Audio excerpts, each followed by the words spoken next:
Bon, sur notre réunion d'aujourd'hui, bon, d'abord un point après l'assassinat ignoble de cette nuit, enfin d'hier soir et de cette nuit, où on en est à assassiner un policier devant chez lui, assassiner sa famille à son domicile.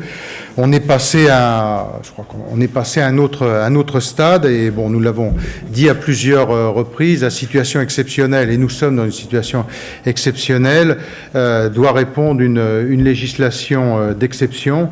Nous avons fait à plusieurs reprises des propositions dans ce domaine, notamment sur le sujet du suivi, du contrôle et, le cas échéant, de l'enfermement des individus qui sont fichés S. Je veux dire, jusque quand on ne va pas accepter de prendre en considération ces propositions et les autres individus particulièrement radicalisés. Depuis 18 mois, j'ai fait ces propositions au président de la République, au Premier ministre. C'était tout d'abord au lendemain de l'attentat de Charlie Hebdo. Ensuite, après chaque attentat, en novembre 2015, l'attentat en Belgique, ces propositions ont été mises sur la table. Nous avons par ailleurs, toujours voté, et je m'y étais engagé auprès du président de la République au nom de notre groupe, toujours voté tous les textes sur le terrorisme. Et j'attends maintenant qu'enfin la décision soit prise sur, encore une fois, le suivi, le contrôle et l'enfermement, le cas échéant, de tous ces individus.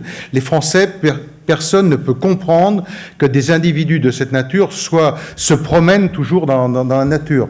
Il y a là une responsabilité que nous devons assumer.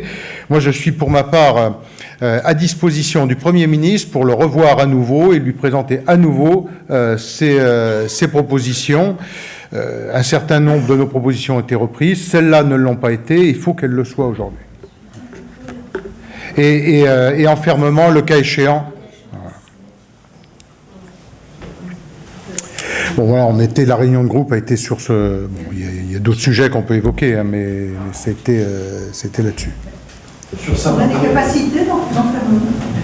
Oui, mais ça veut dire que ça pose clairement la situation de notre politique pénale. On a aujourd'hui la capacité de créer des centres d'enfermement et d'internement de ces individus qui reviennent du djihad ou qui sont en situation de partir, qui sont fichés. Et les réponses qui nous sont faites jusque maintenant, qui sont des non-réponses de la part de M. Cazeneuve sur ce point précis, on a aujourd'hui, je veux dire, les possibilités de créer des centres d'internement rapidement. On a aussi la rétention administrative, des possibilités de géolocalisation. Enfin, on est en face d'une situation exceptionnelle. À cela, il faut réagir avec une législation d'exception. On ne peut pas renouveler l'état d'urgence et avoir...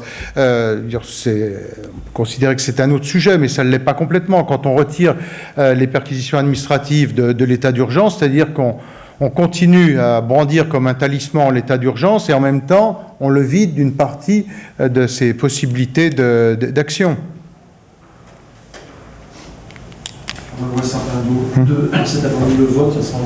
Ce sera un vote contre, tout simplement parce que cette loi, une fois de plus, c'est une loi qui génère que des contraintes supplémentaires pour les entreprises. C'est-à-dire qu'à un moment où on devrait, sur le plan économique, relancer l'activité et redonner de la compétitivité à nos entreprises, on leur crée des contraintes supplémentaires par rapport à leurs concurrents. Je pense à la mesure de public et de reporting. Vous avez deux volets sur le reporting. Vous avez le reporting public, où il y a une directive européenne qui est en préparation, mais qui concerne le reporting à partir de 750 millions d'euros. Nous, ce reporting public, on veut l'abaisser à 250 millions d'euros de chiffre d'affaires, c'est-à-dire ça va concerner encore beaucoup plus d'entreprises. Et pour le reporting aux administrations fiscales, le descendre à 50 millions d'euros de chiffre d'affaires. C'est-à-dire qu'à chaque fois, on se creuse la tête pour savoir comment on va pouvoir créer des contraintes supplémentaires aux entreprises françaises par rapport aux autres entreprises. Je n'ai pas le sentiment, c'est de ça dont on ait besoin. Donc s'il fallait qu'une seule raison pour voter contre cette loi, c'est celle-là. Mais bon, il y en a d'autres aussi. Oui. Quelle sera la position du groupe concernant les propositions de M. Gosselin et Mme Boyer ? Non, mais ce n'est pas des propositions de M. Gosselin et de Mme Boyer. Ce sont les propositions du groupe des Républicains et nous avons une position constante d'opposition à la GPA qui est unanime ou quasi unanime au groupe et donc bien c'est nous qui la déposons, c'est le groupe des Républicains qui dépose cette proposition. Ce n'est pas la première fois d'ailleurs, hein, nous l'avons fait à plusieurs reprises. Bon, on est dans une niche parlementaire, donc on sait malheureusement ce qu'il advient la niche parlementaire, donc on ne se fait pas beaucoup d'illusions sur le fait qu'elle soit votée, mais simplement nous rappelons une position qui est une position de groupe unanime, c'est pas la position de tel ou tel individu. Et voilà, il n'y a pas de... Il paraît qu'il y aurait une motion de rejet de cette proposition, vous ne pouvez même pas en parler à l'Assemblée. Ça, c'est ce que les socialistes utilisent dans à peu près 90% des cas sur nos PPL, oui. Donc, et c'est... Non, on ne peut pas dire 100%.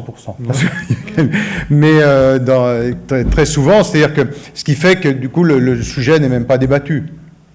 Mais nous avons une position claire, affirmée, revendiquée sur ce sujet, encore une fois, qui est unanime. Et constante.